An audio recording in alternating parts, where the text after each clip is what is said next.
and welcome to this week's TCS broadcast. I'm Ethan. And I'm Ronan. Today, we have a very special broadcast focusing on how Biden's infrastructure bill affects Maryland.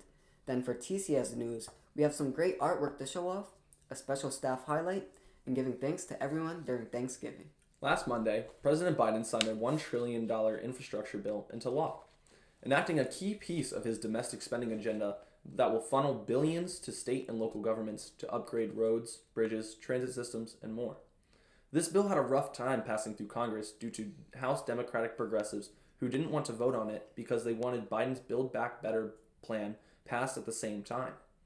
The passing of the infrastructure bill shows that President Biden can deliver on two of his key campaign promises: his vow to broker legislation that can get support from both Republicans and Democrats, and his pledge to get major legislation to provide badly needed money for public work projects. Here's what he had to say. Countless speeches and promises and white papers from the experts about the need to improve the nation's roads, bridges, and other forms of infrastructure.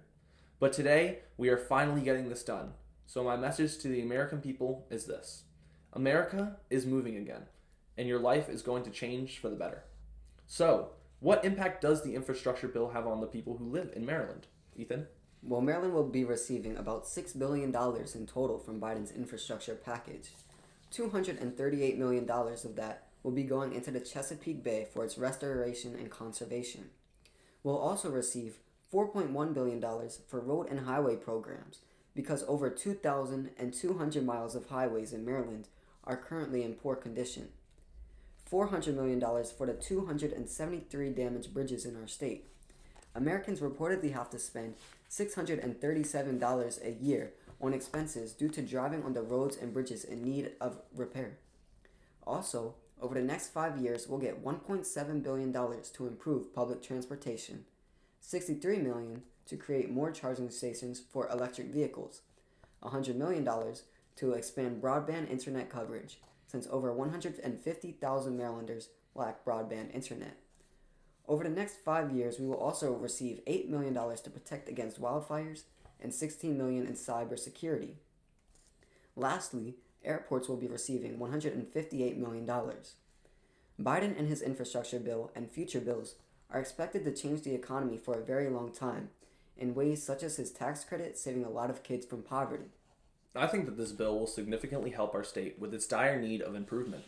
I just started driving, and I've never truly noticed how bad some of the roads in our state were. I think that this bill, in combination with Biden's Build Back Better plan, will bring a new age of economic and social relief to all Americans.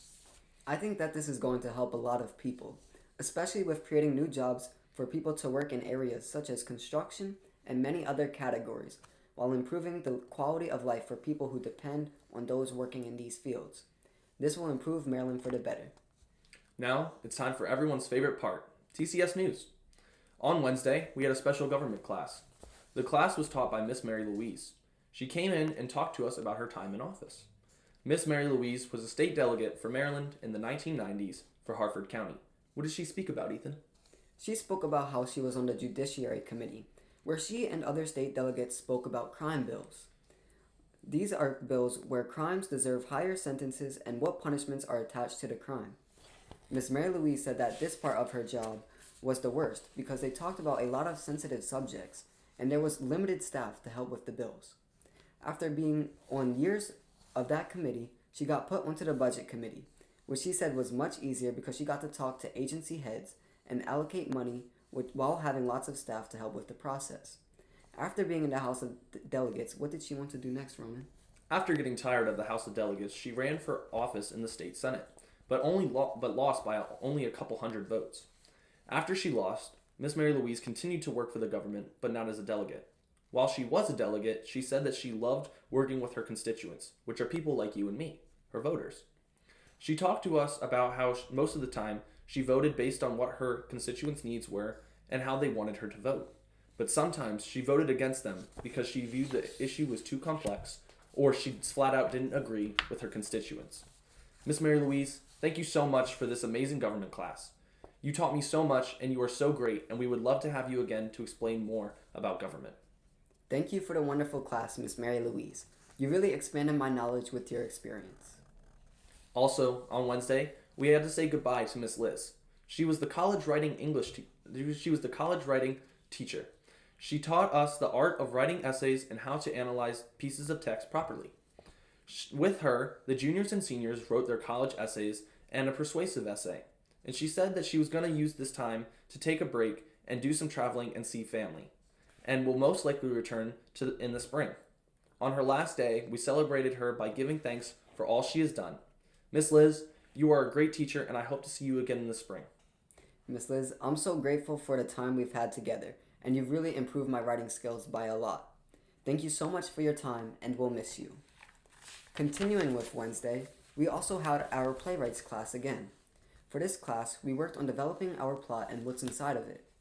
Our plot starts with an exposition, which is the introduction.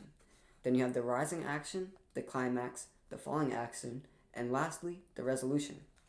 We also worked on conflict within our play by creating scenarios of person versus nature, person versus self, and person versus society. For person versus nature, Reese was anti-vax and drinking hand sanitizer to protect himself from COVID-19, while Brianna had her vaccine and was masked, trying to convince him to get vaccinated.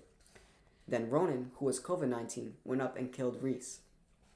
For person versus society, Chase gave Iliana a pencil, and Madison thought they were flirting, so she went over and smacked Iliana's books out of her hands. That's when Michelle came over to comfort her and tell her to not worry about bullies. I really enjoyed everybody's acting, and I'm so glad to be having this class. On Friday, we watched Planes, Trains, and Automobiles as a class.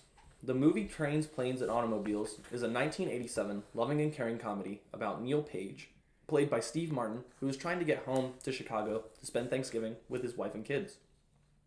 His flight is rerouted to a distant city in Kansas because of a freak snowstorm in Chicago, and his sanity begins to diminish because he is forced to be with the talkative Del Griffith, played by John Candy, for the entire movie. Together, they must overcome the insanity of the holiday and travel together so that they reach their intended destination. The movie is full of laughter and even sadness, and the conclusion is one of the best I had ever seen in a movie, and it's definitely worth a watch this Thanksgiving holiday. Afterwards, we all wrote our reaction to the story and who we could see ourselves having to go through all of this trouble for, but sticking with them through it all. It was really heartfelt, and a lot of people's stories were really funny and meaningful. Also on Friday, we had an art class. Mr. Tom instructed us to create something with meaning to us. We were given lots of supplies to create our works of art. Here are the artworks the students created. Donald made a Christmas gift for his girlfriend, and because he loves Christmas. Jayla made a recreation of the sky from the movie Coraline, which both her and her mom enjoy together. Chase plans to add his dogs to his because he loves them very much. Kevin made a statement piece about the Earth wearing a mask because the Earth is sick from COVID and has a global warming fever. Michelle made a picture with a flower because she loves flowers. Ronan made his piece about no matter how much someone's heart is damaged, it still has life to give. Brianna made her piece about the Earth crying due to climate change. I made my painting on Nemo growing up and protecting his eggs since when he was a child all of his siblings were eaten. Ariana made her piece about someone thinking about what they want to do with their life. Reese made a piece about his favorite nature spot at Boy Scout camp. Madison's is about a girl hiding behind a mask and afraid to show her true emotions. And Josh drew his long-lost brother from Neptune that he talks to in his dreams. Great work, everybody. I'm excited to see what other art you guys come up with during the year. Now, it's time for a TCS special feature. Donald has been working here at the school since May as a VISTA volunteer with AmeriCorps. Through them, he was able to work here at TCS. Donald does a lot for the school, including student recruitment. He handles lunch coordination, keeps up with building maintenance, and checks in all math, homework, quizzes, and tests. Donald is also a CCBC student and was once a student here. He came to the school in 2014 from Hamden 55. At 55, he didn't really care about school and only wanted to hang out with friends and have fun. Once he came to the school, he, however, said that his maturity improved, but not to where he would have liked it to be. In his second year, he changed all that around. He became more mature and started taking up leadership roles, and he continued this trend into his junior and senior year. He graduated in 2019 and stayed very close to the school. Donald has taken up more responsibility since he started working here, and and he does everything he does because he loves the school and feels like he owes something to it and Mr. Tom for saving him and guiding him on a path of becoming better. Thank you, Donald, for all your amazing work and being a role model to everyone in the school constantly. You are one of a kind. We love and appreciate you. I'm so glad to have you as a part of the school, Donald. You're a really good friend, mentor, and teacher. You really add a lot to the school, and without you, it would be much harder for everybody. Now, let's thank everyone for the delicious lunches we've had this week.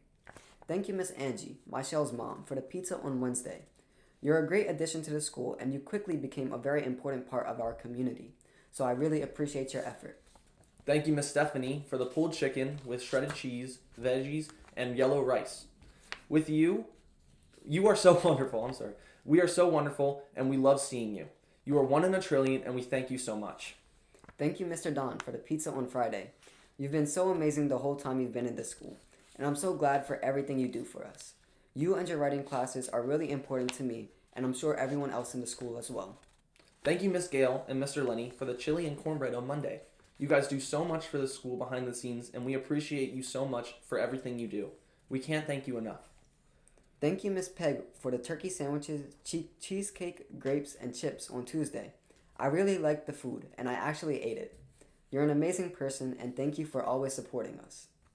And that's everything for this week's TCS News. Have a happy Thanksgiving, everybody. We'll be back with our regular broadcast next Friday. Have a great break.